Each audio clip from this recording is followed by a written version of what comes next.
Hey, it's Jeff McNichol down here at Mom's Music, 1900 Melwood Avenue. And I was just thinking, when I was a kid, the magic was at Frankfort Avenue, the Mom's Music at Frankfort Avenue. And I used to beg people to get a ride down there just to hang out with the guys and see all the cool gear. Now that I'm the owner of this store, it's like a dream come true. We're recreating the magic with the vibe that we used to have at the old store. We're carrying all the gear that you're going to possibly want. We're giving you the outstanding service and personal attention that you deserve.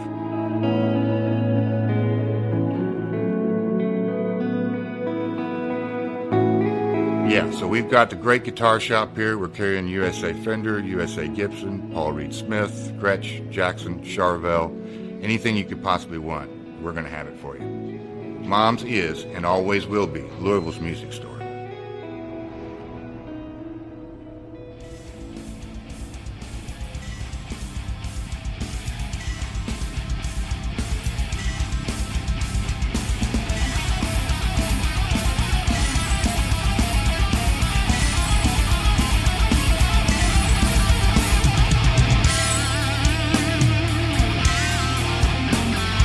Thank you for tuning into the Metal Forge. I am Mark Jackson and I am your host. The premise of the show is pretty simple. Awesome interviews and awesome music. If you want to contact me, hit me up at metalforgeradio@gmail.com or visit the website metalforgeradio.com. And now let's get this show on the road. Thank you for tuning into the Metal Forge. I'm your host, Mark Jackson, and it's Friday, February 19th, and we are already almost done with February. Wow, that's crazy shit, man. This time keeps like going by so fast, you know, COVID and all that. But anyway, how the fuck you guys doing today? I'm doing all right, you know, for it being cold as shit here in the Louisville, Kentucky area. This past week, you know, had a snow day, had some sent home early from works kind of thing, which is kind of weird because, you know, they kind of leave it on us to decide that. Got my text at like 5:30 in the morning saying, hey, we're going to suspend operations today. So that was fucking cool.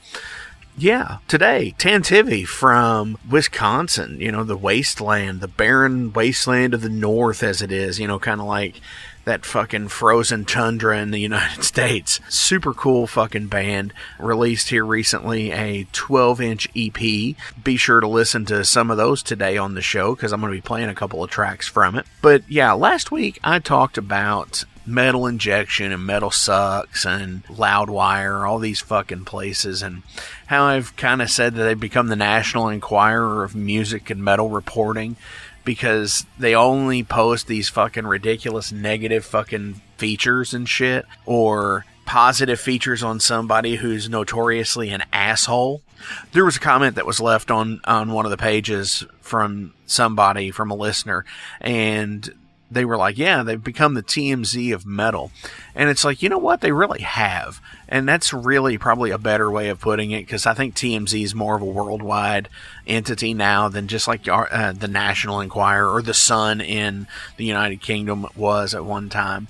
So yeah, they're the TMZ of metal. And I commented that on Metal Injection's page, and somebody was like, how do you figure, like keyboard warrioring me? And then I went to reply to it, and they either blocked me or deleted the comment because I couldn't see anything. So I was like, yeah, that's, if you have to either delete your comment or block me because of it, you know that it's fucking true. So yeah, fuck that shit. Fuck the TMZ metal world, you know. Sorry, not sorry, I guess. Because yeah, I would like to have a non-biased fucking metal world posting out there, but, you know, it's unfortunately with those companies, it's really not happening. They're agenda pushing just as bad as fucking CNN and Fox News. So anyway, I'm going to keep it short and sweet this week. Thank you to the Patreon subscribers out there. Thank you to everybody who listens on whatever podcast site you listen on or on the website. And if you are looking for any other places to find the Metal Forge, it's everywhere is all branded Metal Forge Radio. Facebook, Instagram, Twitter, YouTube, TikTok, Space Hay is all branded to Metal Forge Radio, as well as the website metalforgeradio.com, where you can actually be interactive and submit questions to the show and leave some comments on there, and I will put questions. You can see who's coming up as the upcoming guests. You can ask them questions, and I'll ask them for you. So also, I would like to thank Mom's Music, Maxwell's House of Music, Tattoo Charlie's, Better Days Records, The Wrestling Steve Show, and you guys just for listening, because you're fucking awesome. So, let's get into some Tantivy from the frozen tundra of Wisconsin. This is I Am the Wolf.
Metalheads, I have Adam Geurink on the phone from Tantivy in Wisconsin. Dude, how you doing today? Dude, I'm doing good. How about yourself? Just living the dream. You know, putting out this podcast has been just so fucking cool over the last couple of years that, like, I get to talk to so many awesome fucking bands. And I get to talk to so many cool people that, like, they branch off and splinter, and you don't know that these people know so many more, and it's like the 6 degrees of separation. So that's really cool to me. But while we're here, you all just released Eyes in the Night. Yeah. Yeah, it's our first release, and we started jamming back we officially started jamming back in February 2020, and we were talking about starting in like fall 2019, and we got some songs together, and now we got that out. Right on. So you're a two-piece band. You've done vocals, guitar, and bass, and you have John, who is on drums. Yes. With the whole pandemic, you kind of started around, that same time period. Were you all planning on doing an album and going on to like a tour And then did it get stifled? How did that work? Well, when we first started talking about jamming, I was playing in my band Wardens, and John was playing in his band Elms. This was before COVID and stuff. And we were just like riding mountain bikes together, and but in our free time, because that's kind of how we started hanging out. We kind of started talking about starting like an old school metal band on the side just for fun. Yeah, so we started jamming, and we got a bunch of songs, and this was just kind of like, just for fun type of thing. And then, well, we started like, during COVID, so shows and tours, we're not even really thinking about that yet. Definitely. Is what I'm saying. That's right what on. I'm getting. So it's pretty much become one of these like passion project kind of side project deals, because like you said, you're both in other bands. And you just kind of got together and said, hey, what if we did like this? What I'm referring to now is a more, it's into that vein of the traditional heavy metal sound. Yeah. Mm-hmm. I see here that it looks like on the EP that you had actually worked with Trevor Church on that. Yeah. Now, it looks like he was doing the mixing and mastering to it? Yes, correct. Right on. Now, did he actually publish that for you guys as well? Did he put that under his label? No, it's not on his label. We just hit him up and had him mix and master it. Right on. Yeah, he's such a cool dude. Yeah, for sure. As things get somewhat back to normal with being able to possibly play shows, is this ever going to be a thing where you all do play anything? Yeah, for sure. We do want to play shows someday when they come back, right. and everything's good. But we also don't really want to try to do it as a duo. So because it's not written as a duo, like you'd have to bring somebody in to either play guitar or play bass. Yeah, it's just it's a strange time right now to be like forming a band. It's easier. It's easy for two people to like a guitar player and a drummer, to start a band right now is easier than getting like an actual group of people to form a band right now. Right. But yeah, we're definitely working on getting a full lineup going and playing some shows, and we're just gonna do whatever. Definitely. We're just gonna, so yeah, it's just one of those things. You've got the material out there, and now you just gotta feel it out and wait for things to get somewhat back to normal so you can actually go out and play shows and perform this awesome fucking material out in front of everybody. Yeah, John and I both really like playing live. It's kind of hard to just like sit here and try to write songs and not play shows, because it's like sometimes I feel like I'm just forcing myself to write a song. Because I miss, going out on the weekends and loading up the van and playing shows. Right. Really, kills the time between songs, like writing songs. You're gigging and then you're writing, and now we're just sitting here. So yeah, I totally get what you're saying. The downtime between playing shows is where the writing should happen, and now that that's not there, you almost feel compelled to write all the time. Yeah, I do. I feel like I can't write fast enough, but yeah, it's weird. During this pandemic, a lot of people are writing, and they're just writing a lot. Right. And I think that's kind of how Tantivy started, was because of that. We started in jamming in February, so like over the summer we wrote the songs, so that was just the downtime sitting around. But it's hard to stay motivated. Right.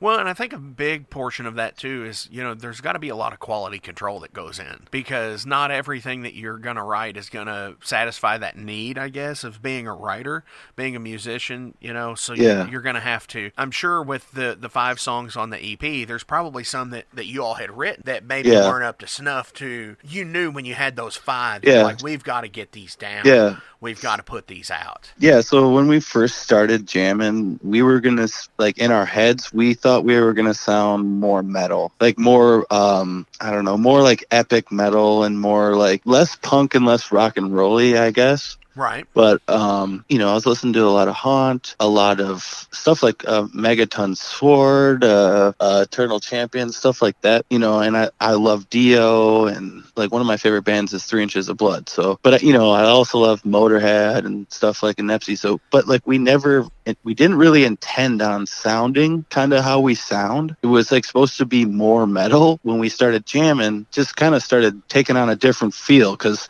everything we put out are songs that we didn't force at all.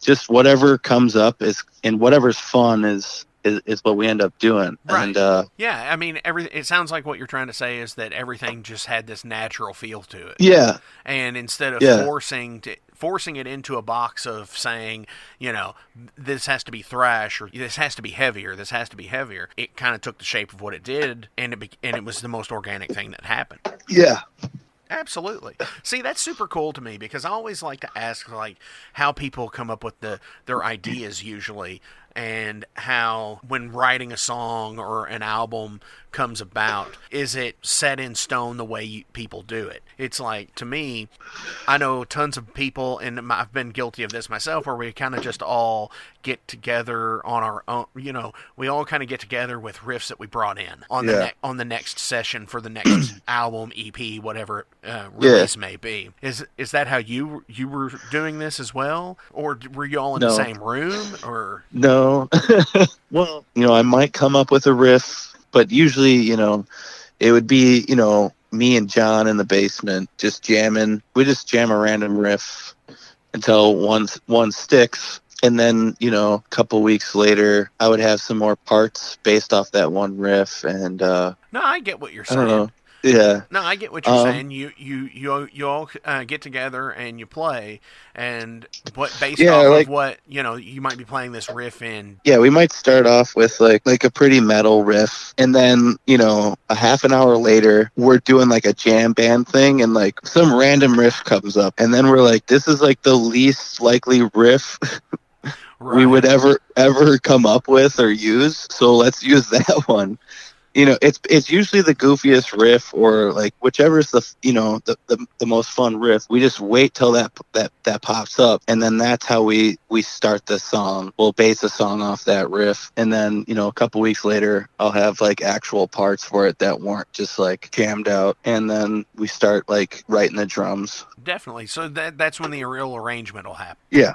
I've always been envious of these bands who can just get together and jam stuff out. Well, because this I'm is the not first creative time, like that. Yeah.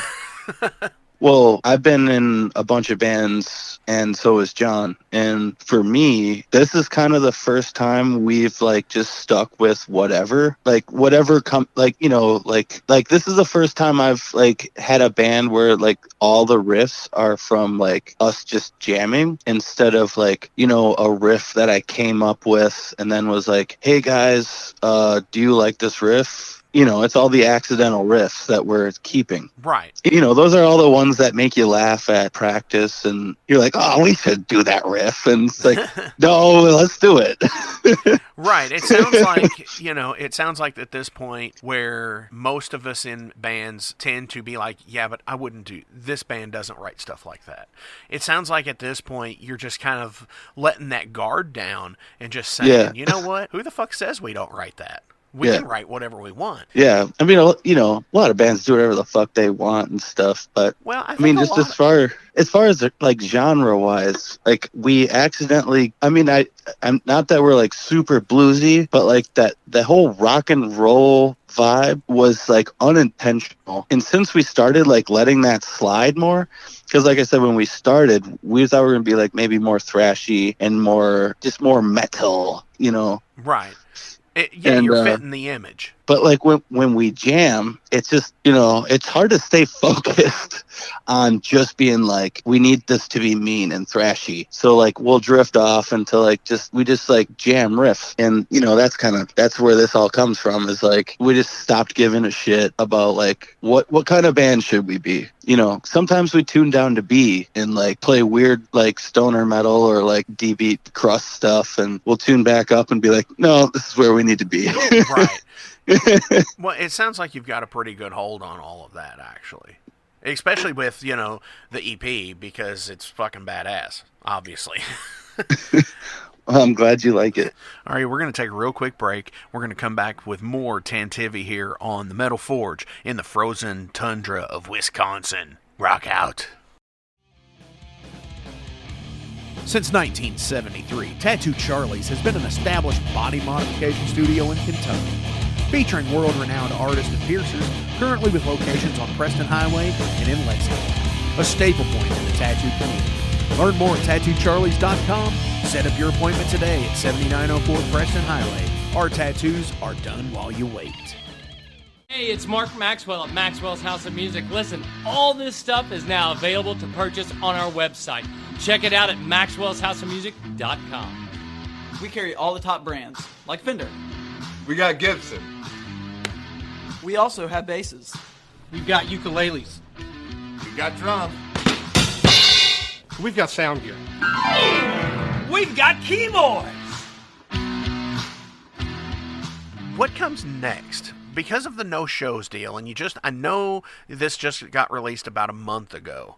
So, what comes next? Are y'all going to continue the writing process and put something else out? I think that's a big deal for bands now because we're not playing shows. How are you guys going to approach that? Well, I mean, I'm not in a hurry to play shows anyway, because if we're going to play, I want to have a solid lineup. And when shows do come back, we have our other bands to go back to. And I think, Tantivy just needs a little bit more material. Before shows, right. And I mean, we definitely do want to play shows, and we definitely do want to tour. But we just got to find a couple of guys or whoever to play the music with us and to make that possible. But yeah, in the meantime, we're going to try to just keep writing as much as we can. Definitely. Yeah, because that's what I was asking is in the meantime, I mean, because you did put this out on digitally and you put it out on vinyl. And vinyl is a huge undertaking at this point in time with most people, because a lot of stuff gets pushed back now because how COVID has affected the processing plants and everything for the vinyl. Mm-hmm. So when the year continues with no shows and such, are you all going to try and release something new as well? Hopefully. Would that be a thing? Yeah. I mean, things, it's expensive to make records and finding the time to write, and I would say, yeah, we definitely plan on releasing something. Definitely. Well, that's great news. I mean, because I know there's so many people that are looking forward to it. I threw out a feeler on my Facebook page here a few weeks ago, and it was like, hey, who do you guys want me to interview for February? There were quite a few people who mentioned you guys to come on the show. That's why I sent the feeler out. And they keep hitting me with people, you should have these guys on, you should have these guys on, you should have these guys on. Well, we're happy that you dig the tunes, and I was surprised you hit me up, to be honest. No, that's cool that people were suggesting us. Well, absolutely, and because we haven't really been around, Right, you've just had the online presence at that point, which I mean, we've never played a show, and we didn't really tell anybody about the band when we were starting, because we didn't really know if we were gonna do it or not, and so now we're coming up on almost a year, but still no shows. For the first time, posting music was just a month ago, so it's weird that people know about it already and stuff. So absolutely. And the other cool thing is, and we're going to shift gears here a little bit, looking at the EP cover, and mind you, everybody out there in Metal Forge Land who's listening, that this is a 12-inch EP. This isn't like a 7-inch vinyl or anything like that. So this is like full deal here. And I think that takes a lot of balls to be able to do that. To sit there and say, well, I mean, because, 12-inch vinyl is, like I said, it's expensive to produce right now. And, you could have went the route of 7-inch and had like 3 or 4 songs on it, but y'all went and had everything. I've known people who sit there and will, if every single second is not taken up on the vinyl, they look at it to be a waste. And that's bullshit, because it's like, I think getting the music out there the most is what matters. Yeah. Well, for us, like, none of my past bands have ever put anything out on vinyl, and neither has John. Since all the songs we write for this band are just, the whole thing about this band is just, it needs to be fun. And, like, when we made the records, we're like, all right, let's just fucking make them, because, this is a piece of art and we'll always have this to remember. And we've never done it. So, if people don't buy it, who fucking cares? Right. We had 100 copies made, and now we're almost out of them, but we weren't expecting that. But it's expensive to make, and we just looked at it as like, hey, I don't care if nobody buys this. I just want want it. I want to say I put some songs out, Yeah, and on vinyl, because I think that's everybody who was born in the late 70s, early 80s, where we grew up with no vinyl sales, where everything vinyl was secondhand. Most of our listening base, when vinyl was starting to be phased out in the late 80s, where it was just going to strict CD release, I think that's where, we kind of felt gypped in a way, because we never had the luxury of being able to put anything out on vinyl until now. And most of us are, between our late 30s and to like 50 years old. I think that's where a big portion of it is, that 20-year age group of people from 30 to 50 are like, holy shit, we can do this now. And it is for the keepsake, because it seems like a very sought after thing to have. It's like, we've never put anything out on vinyl, but we're going to just because. I mean, someday I just want to show my grandkids or something like that. Like, hey, here's a heavy metal album I put out at one point. Check it out. And I have the physical copy, and it's cool to have. Oh, absolutely. And that's one of the cool things that I love about going to like used stores now, even, is like these people who have put things out on vinyl back in the late 60s and early 70s, and now they're like they're working, they were like 20 years old then, and now they're working in some of these like secondhand stores as like a part-time job, and they're like, yeah, if you want something cool to listen to, here's something that I did years and years ago. And it's like, holy shit, this is cool. So I do also like to ask some general questions here. These are about you, about what makes you tick as a musician, as a person, so on and so forth. Because as I've said so many times that I'm blue in the face, and I hope to one day not have to say the pandemic has brought us up to, we're all in this together and so on and so forth. Yeah. Yeah. We're all people, We're in this together anyway. We're in this together, yes. We're in it together no matter what. And I hate the COVID shit of having to explain that, but we should all be in this together anyway. Right, exactly. You know exactly what I'm talking about. So these questions are usually sent in by some listeners, as well as I've got some that I kind of rotate in and around. So if you're good, I'm good. Let's go ahead and get this started. All right. What album is a playthrough for you, front to back? Probably Blessed Black Wings by On Fire. Awesome. Not a dead track on there. No, it's probably my favorite album. If I had to pick a favorite album, that's the main one. Right on. Are you currently reading anything? No, not really. I'm not a big reader. Okay. No, I get it. Sometimes I have to go for the audiobook. I just feel exhausted. I get it 100%. Aside from music, what do you invest too much time into? My dogs and just hanging out in the woods. I suppose. I ride bikes, so I like to make dirt jumps. Cool. And trails for riding bikes. And I got 3 huskies, so in the wintertime I like to mush with them. And being in Wisconsin, that's not something that you're actually doing to get to work or anything, is it? No, I'm kidding. I'm no. I mean, I wish that was the case, like but living in like the Northwest Territory doing it. Yeah, but no, that's just kind of something I do on the weekends when I can. Right on. Sounds awesome. I mean, I know people down here that love it when it gets super cold because they have like German Shepherds, like thick coat ones. Yeah. And he's just like, oh, it got down to like 12 degrees, and he's like, they love it. And he loves taking them out for a run when it's that way because they just thrive like crazy in that. Yeah, it's 40 below right now with the wind chill, and I have to beg my dogs to come inside. Oh wow. Yeah, because they just like, they go outside and they just lay down and take a nap in the cold, and they love it. People post on Facebook like, hey, bring your dogs inside. Right. And which you should, because not all dogs are the same. But my neighbors hear me like screaming out my back door door, like, "Hey, come on, let's go, come inside." And like the whole time I'm asking them to come inside, I'm just like, so much cold air is blowing into the house. Come on, guys! Every second you don't come inside, Right. it's getting colder in here. Oh, my gosh. They'll eventually come in, but They don't have a care in the world. They're just yeah, like, they keep me busy. So guaranteed. Are you currently learning any new skills? No, not. I don't really. I feel like I'm always learning something new every day, but New life skills, exactly. I don't know how to. I don't know how to say.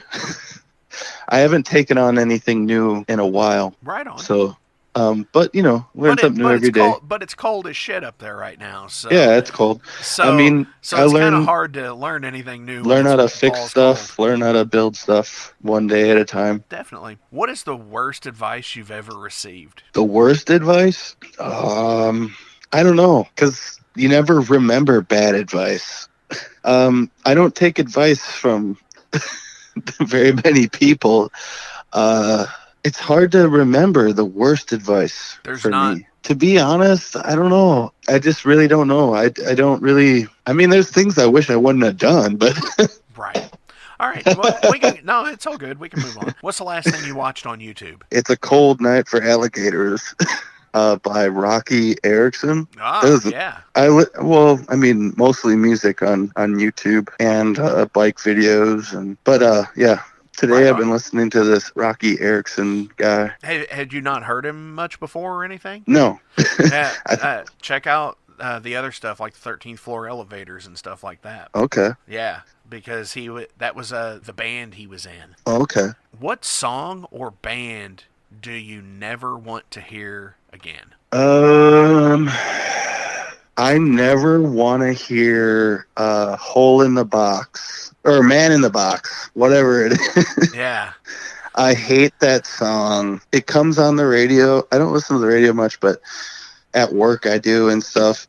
And that song comes on. I don't know. It's just not my thing. If I had to pick a song, it'd be something like that or whatever that Pearl Jam song is. Any of the... No. You know what? You're absolutely right on that. And I don't want to be, I don't like saying that because I know somebody out there likes that stuff. Oh, no, absolutely. No, I agree. There's a point in time where stuff is way overplayed. Yeah. And I guess I could see it where there was a time when Man in the Box was probably like a super cool song. 1996. But I just it's like a classic job site song.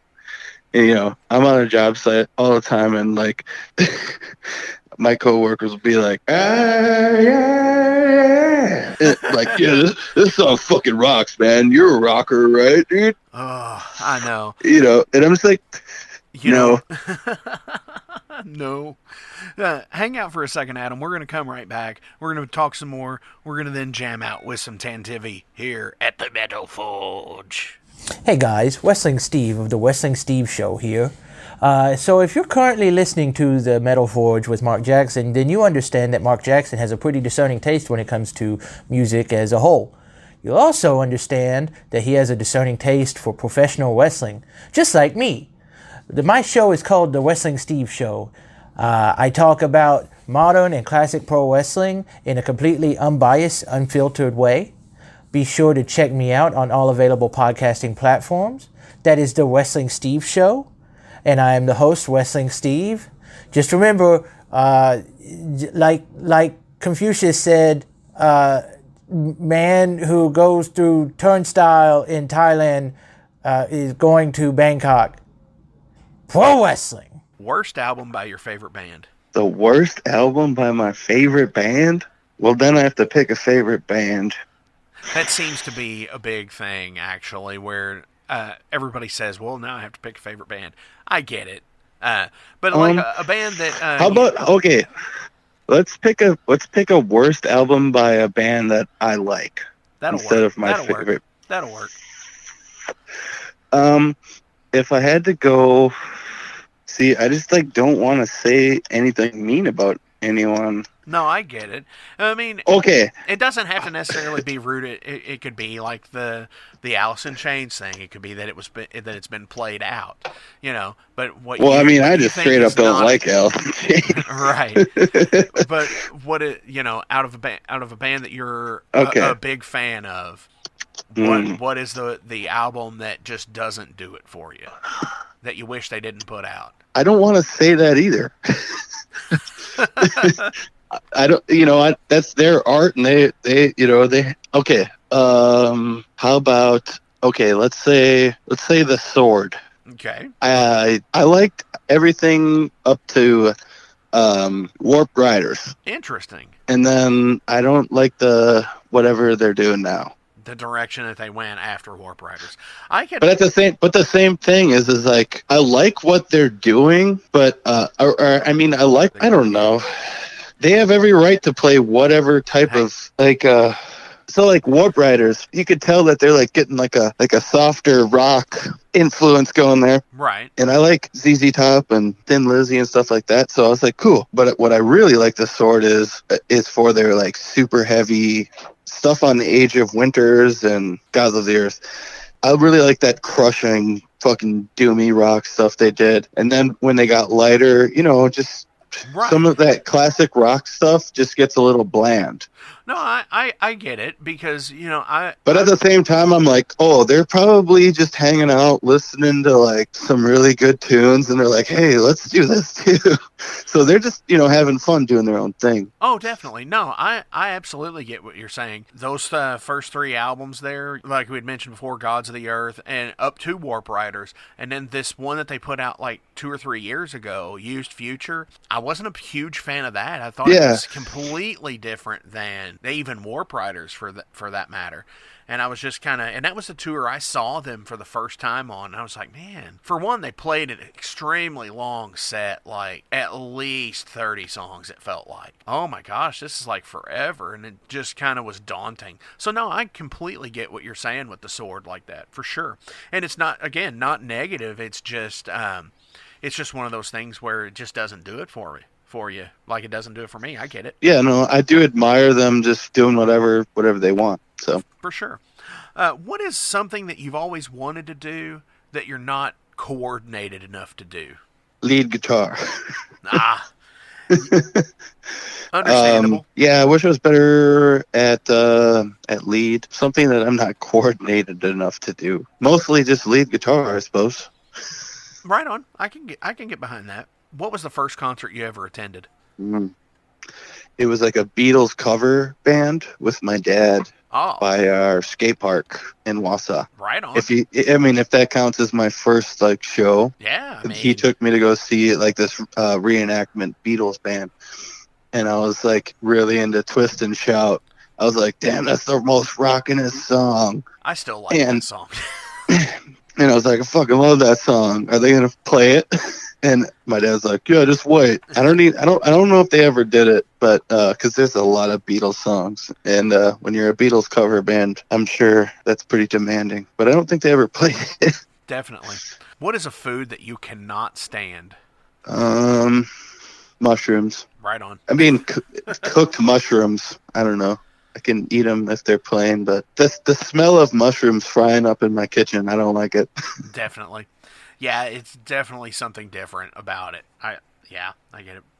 What's your favorite word? My favorite word? Dog. Right on. Because you're a dog person, and that works. Yeah, the word dog makes me happy. Good deal. Got a few more questions. Who do you wish you never saw live? Doesn't necessarily mean to come from a matter of like, oh, those guys fucking suck, or just didn't do it for you. You saw them and they were just kind of like, meh. Skillet. I was at a I wish you never saw game. them live either. Okay, so this is funny. Sorry. There's a local baseball team in Wausau called the Woodchucks. When I was a kid, I was at a game and Skillet like opened up for the game. Oh my gosh. And they sucked. But yeah, if that's one thing I wish I would have never saw live, that would probably be the one. Everything else I've seen live is really good compared to that. Definitely. Aside from guitar, because you're already a guitarist and you can already play bass, what is an instrument you would want to learn how to play? I wish I could play drums well. Right That's if it was something else, not band related, and it would be I wish I could play piano well. Right on. Yeah, I think that's a big answer for a lot of people, is because piano is one of those things where, you know, you have to completely think independently to be able to play it. You know, the left hand and the right hand, and even the key changing with the pedals and such. It's very complex. Definitely. Yeah. So, Adam, I have one last question, but before we get into that, do you have any shout-outs you want to give to anybody? Yeah, my buddy Elliot Lozier for recording the EP for us. Shout out to Trevor Church for mix and mastering it. It was great. It sounds awesome. And Daniel Porta did the artwork. The Pit Forge did the artwork, and it's amazing. It looks great. Oh, absolutely. He is total badass. Yeah, yep. He blew me away with that cover. So, but you know, he does the coolest stuff. Definitely. And as always, down in the description below, there will be links to get to Tantivy, the Bandcamp page, the Facebook page. Go give these guys a like, a share, and a follow. The Instagram page, all of that. So, last question of the day here. Yep. What album changed your life? Bless Black Wings, High on Fire. I kind of knew that's where this was going to go. That or Kill 'Em All. I don't know. Definitely. I think Kill 'Em All changed a lot of lives. If I could shout out one album that I could encourage people to listen to, it would be City Weapons by a band called Inepsy. Definitely. That's definitely, if I could put an album against Bless Black Wings for like one of my biggest influences as a kid, it would be that album. Definitely. So you heard him, guys. Go out and get it. Go out and listen to that, because with the stuff that they put out, with that Tantivy puts out, shit, it's got to be great. Off of the EP, what do you want me to play out for you guys today? Let's do Nowhere, because I think that's our favorite track to play. Hell yeah. So you heard it. This is Nowhere.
Hey everybody, thank you for tuning into the Metal Forge this week. I really appreciate every last one of you that listens. But before I go any further, I do want to tell you that we do have a Patreon page here. And there's 3 tiers. There's the Down and Dirty Dollar tier. It's just $1. Hey, you're not going to miss $1. Nobody does. Then there's the $5 Showstoppers tier, which you get a patch, stickers, whatever we have that's in that price range. And then there's the $20 a month Master, where you can get a t-shirt, any size, any color of the Metal Forge logo. Fuck yeah, that's awesome stuff. Oh, and by the way, if you donate on there, guess what? You get the show 2 days in advance from everybody else. Thank you all so much. It's patreon.com/metalforgeradio. Check it out and donate today. I love you guys. Thank you.